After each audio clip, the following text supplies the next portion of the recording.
Hey y'all, welcome to day 29 of my 30-day engagement series. My name is Sean Aaron, he, him, his, and today's question is, what does talking about death or grief bring up for you?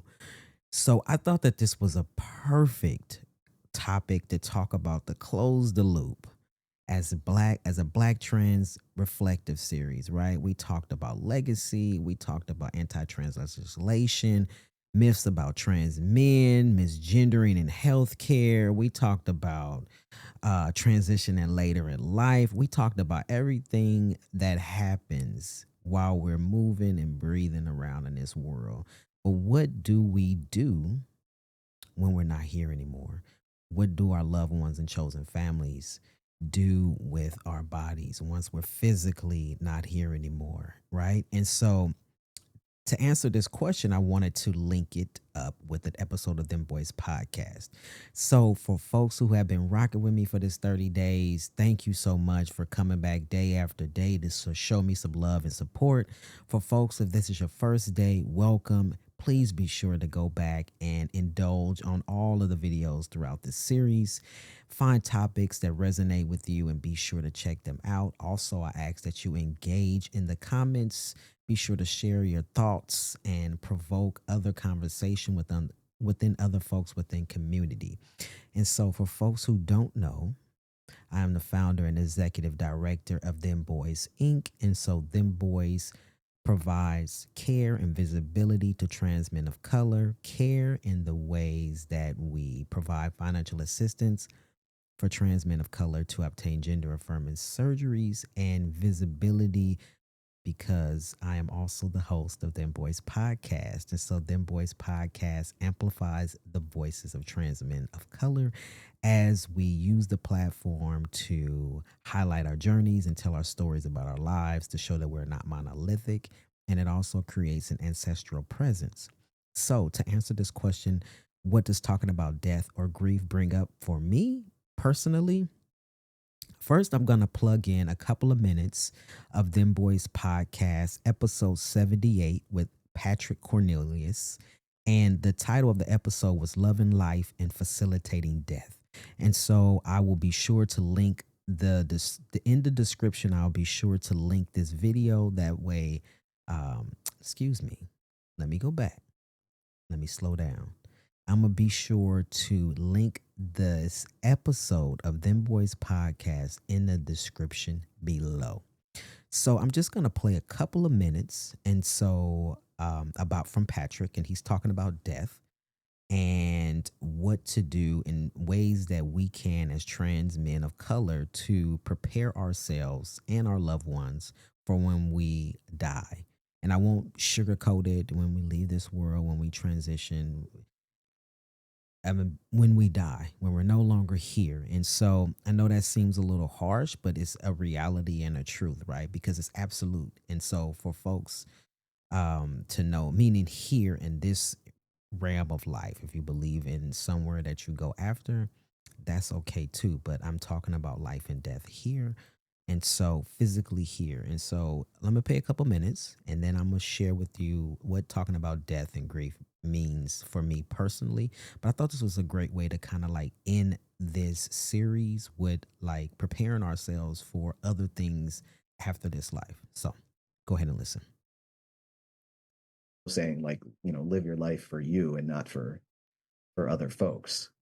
But along that line, there's also being prepared. Like this could happen, and for us as trans folk, queer folk living with chosen family, like write that stuff down, because the last thing you want, if you don't have a relationship with your family, or even if you do but you have a relationship with these other people that's stronger to you, like you need to write that down on paper, because the people that aren't involved in your life, who are your blood family, can come in, swoop in, and do whatever they want, because they're the ones that are legally in charge, unless you've set that up. And that's not go out and pay for a trust and pay for a will per se. That's, you can get stuff written down that just says this person is in charge when I die and they know exactly what I want. And as long as that is on paper, and if you need to get it notarized, go to your bank, they do it for free.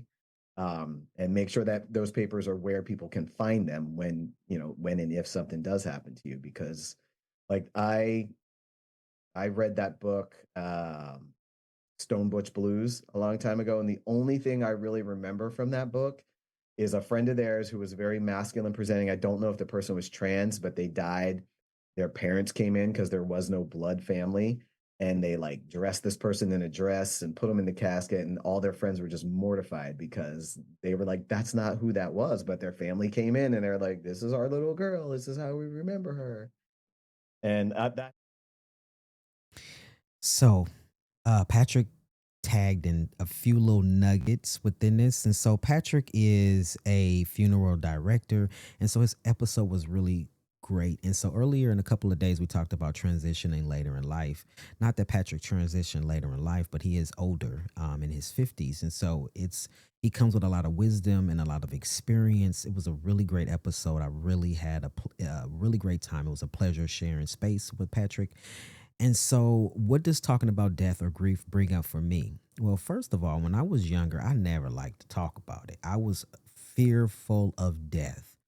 I I just had some traumatic experiences of being dragged into funerals and being too young to understand what that meant. When a body was just sitting in the church at the on the in the casket.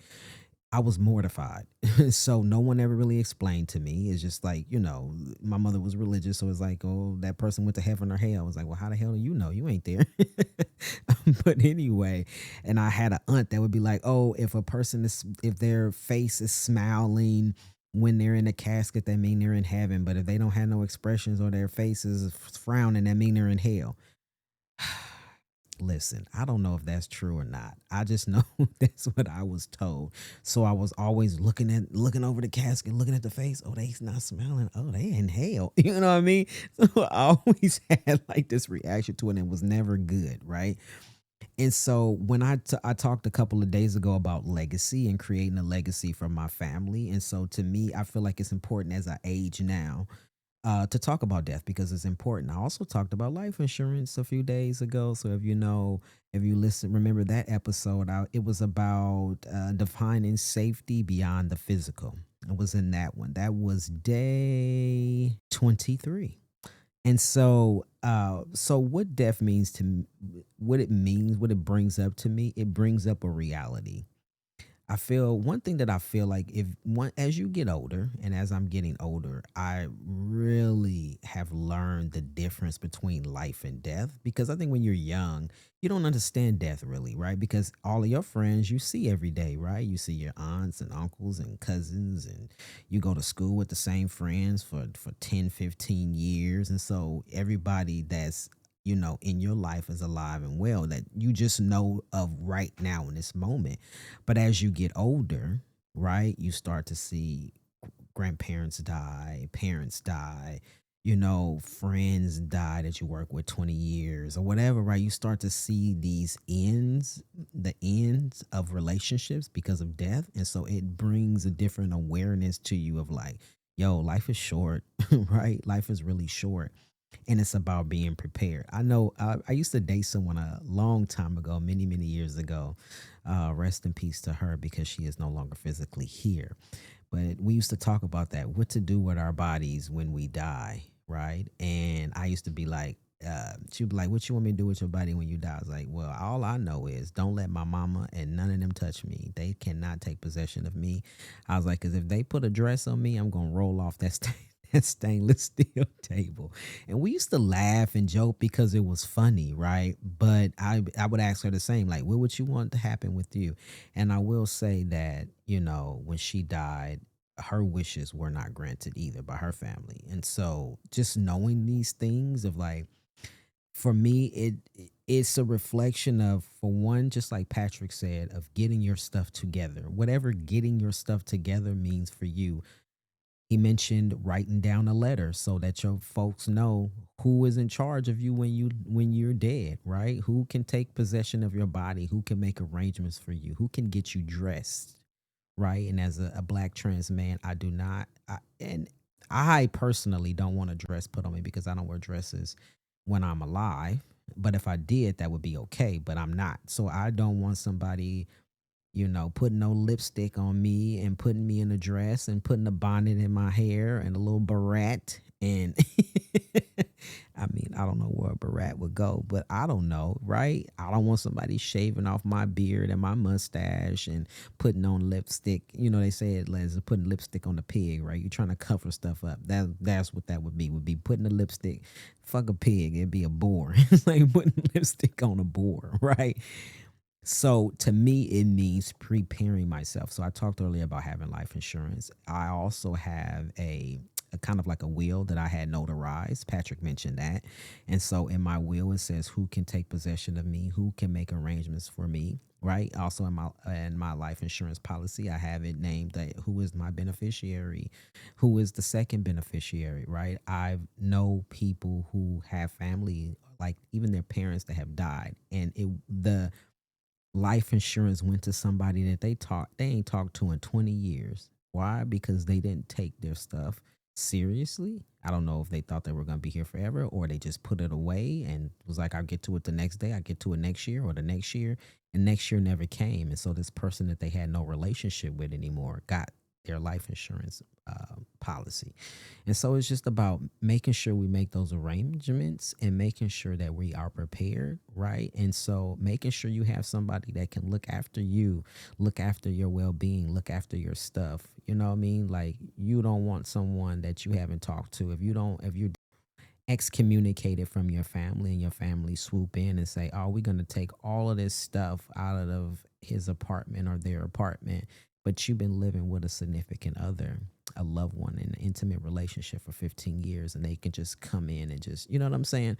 So it's like you really want to make sure that you close the loop and prepare yourself for things that we don't know, right? And I know, you might walk out and get hit by a bus. If I walk out right now out of my house and I get hit by a bus, I know that everything is taken care of, right? And also, I want to say that death brings out the most horrible things in people. And sometimes people don't even do what they supposed to do when somebody died, because I guess it's like, well, they ain't here to check me. So what you gonna do, right? But I think people also don't have their emotions in check, right? And so that emotions come out if, yes, you're grieving. Yes, you're missing this person, but then people lose their ability to be civil because that person is no longer here.